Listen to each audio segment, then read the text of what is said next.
விழைக்குத் துணை மென்மலர் பாதங்கள் மெய்மைகுன்றா மொழிக்குத் துணை முருகா என்னும் நாமங்கள் முன்பு செய்த பழிக்குத் துணை பன்னிரு தோளும் பயந்ததனி வழிக்குத் துணை செங்கோடன் வேலும் மயூரமுமே. அன்பிற்கினிய சன் டிவி நேயர்கள் அனைவருக்கும் வணக்கமும் தைப்பூச திருநாள் நல்வாழ்த்துக்களும். அன்பர்களே, இன்று தை 29 11/2/2025 செவ்வாய்க்கிழமை தைப்பூசத்தோடு அமைந்திருக்கக்கூடிய இந்த அற்புதமான நாளில் உங்கள் அனைவரையும் நம்முடைய சிறப்பான ஆலய வழிபாட்டு நிகழ்ச்சிக்கு அன்போடு வரவேற்கின்றோம். அன்பர்களே, இந்த தைப்பூசம் என்பது ஒரு சிறப்பு வாய்ந்த முருகப்பெருமானுடைய வழிபாட்டுக்கு உரிய நாளாக அமைந்திருக்கின்றது. இந்த நாளில் நாம் நம்முடைய காட்பாடிக்கு அருகில் அமைந்திருக்கக்கூடிய வள்ளிமலையில் அருள்பாலித்து வரக்கூடிய முருகப்பெருமானை, அந்த வள்ளிமலையை நாம் தரிசிக்க இருக்கின்றோம். அதற்கு முன்பாக தைப்பூசத்தை பற்றி ஒரு சிறிய செய்தி என்ன என்று சொன்னால், தைப்பூசம் என்பது ஆதியில் சிவபெருமானுக்கு உரிய வழிபாட்டு நாளாகத்தான் இருந்தது.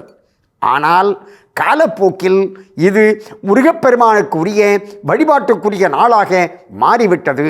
காரணம் என்ன என்று சொன்னால், முருகப்பெருமான் அன்னை பராசக்தியிடம் இருந்து வேல் பெற்று கொண்டான்.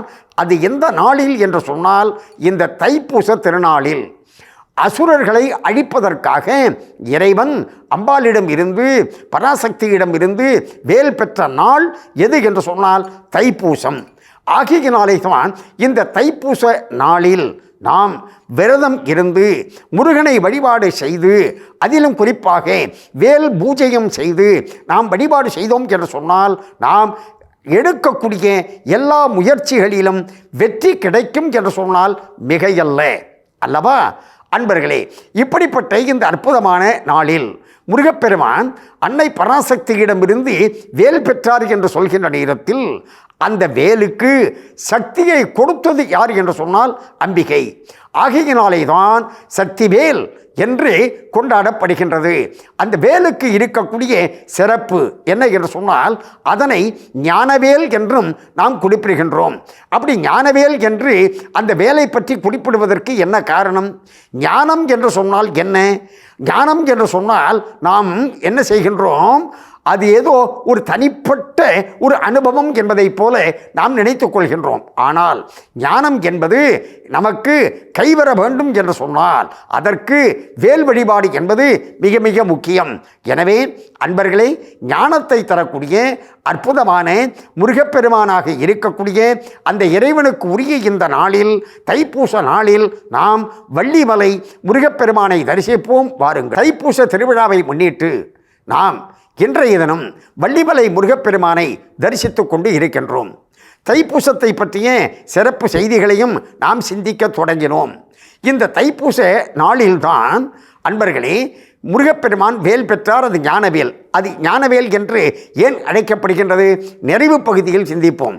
அதற்கு முன்பாக இந்த தைப்பூச திருநாளில் அம்பிகையானவள் நடனமாடி முனிவர்களுக்கு அற்புதமாக காட்சி கொடுத்தாள் என்பது வரலாறு. இது ஆச்சரியமாக இருக்கின்றது அல்லவா? அதாவது சிவபெருமான் மார்கழி மாதத்தில் திருவாதிரை நட்சத்திரத்தில் அந்த பதஞ்சலி முனிவருக்கும் மற்றும் இருக்கக்கூடியவர்களுக்கும் தன்னுடைய திரு நடனத்தை காண்பித்தார். ஆனந்த தாண்டவம் ஆடினார் என்பது நமக்கு நன்றாக தெரியும். ஆகையினால் அந்த சிவபெருமான் ஆனந்த தாண்டவ மூர்த்தி என்று அழைக்கப்படுகின்றார். அந்த சிவபெருமான் அப்படி ஆடியதை சிவகாமி அம்பாளும் ரசித்தாள். அவள் சிவனையே சதாசரபகாலம் அப்படியே விரும்பக்கூடியவள். ஆகையினாலே தான் அவளுக்கு சிவகாமி என்ற பெயரானது வந்தது. அந்த அம்பிகையானவள் நடராஜ பெருமான் ஆடியதைப் போல தானும் நடனமாடும் என்று அப்படி விருப்பம் கொண்டாள். இவள் நடனம் ஆட வேண்டும் என்று விருப்பம் கொண்டதற்கு என்ன காரணம்? பிரம்மா போன்றவர்கள் என்ன செய்தார்கள்?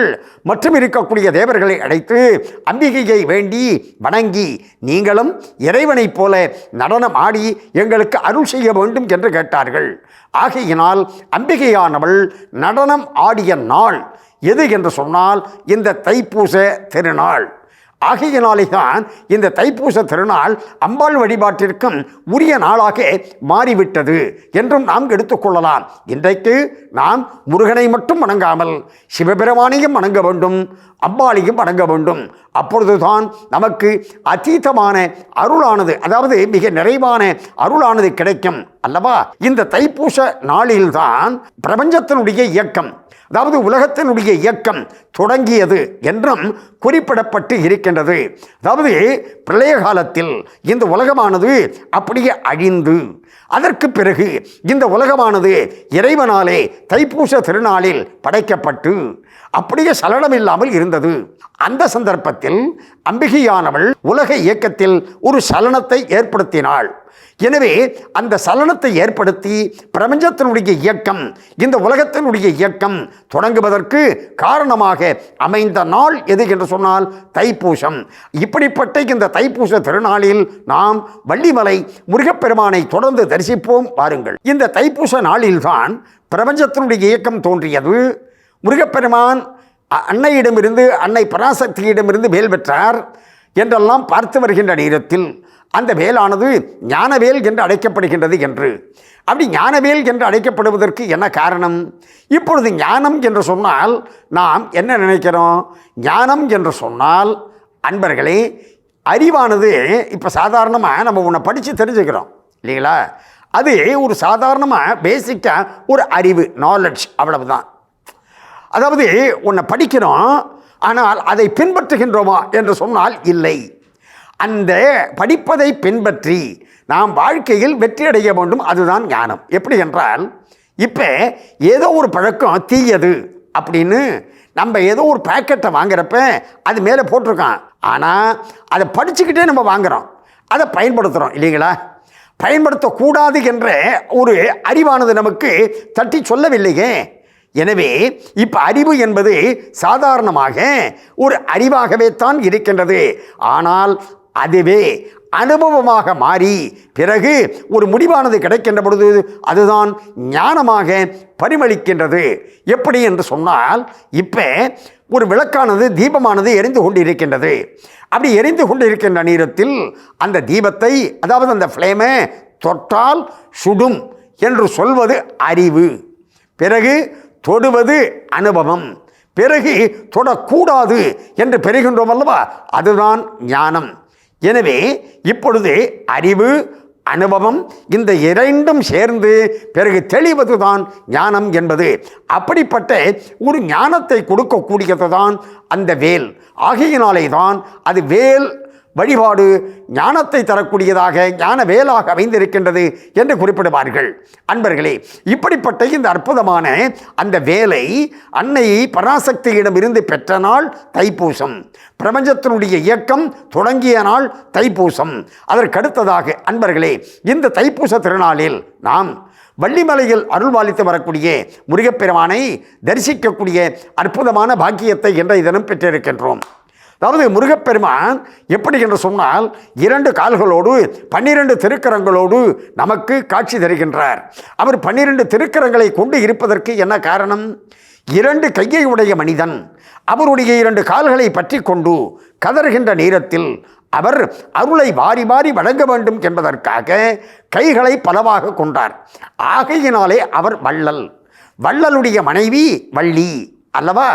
எனவே அந்த வள்ளி தெய்வயானை சமேதராக இருக்கக்கூடிய முருகப்பெருமானை நாம் வணங்கினோம், இந்த தைப்பூச நாளில் வணங்கினோம் என்று சொன்னால் நமக்கு இறைவன் ஏராளமான அருளை தருவான். அதோடு நோயற்ற வாழ்வோடையும் குறைவற்ற செல்வத்தையும் தருவான். நாம் என்ன மனதில் நினைக்கின்றோமோ அவை அனைத்தையும் நிறைவேற்றி தருவான் என்னப்பன் முருகப்பெருமான் என்று குறிப்பிடுவார்கள். அப்படிப்பட்ட அந்த முருகப்பெருமானுடைய அருளால் இந்த தைப்பூச திருநாள் தொடங்கி நம்முடைய நேயர்கள் அனைவரும் எல்லா செல்வமும் பெற்று பல்லாண்டு பல்லாண்டு வாழ வேண்டும் என்று பிரார்த்தனை செய்து கொண்டு இந்த அளவில் நிறைவு செய்து கொள்வது நாகை முகுந்தன். நன்றி, வணக்கம், வாழிய நலம்.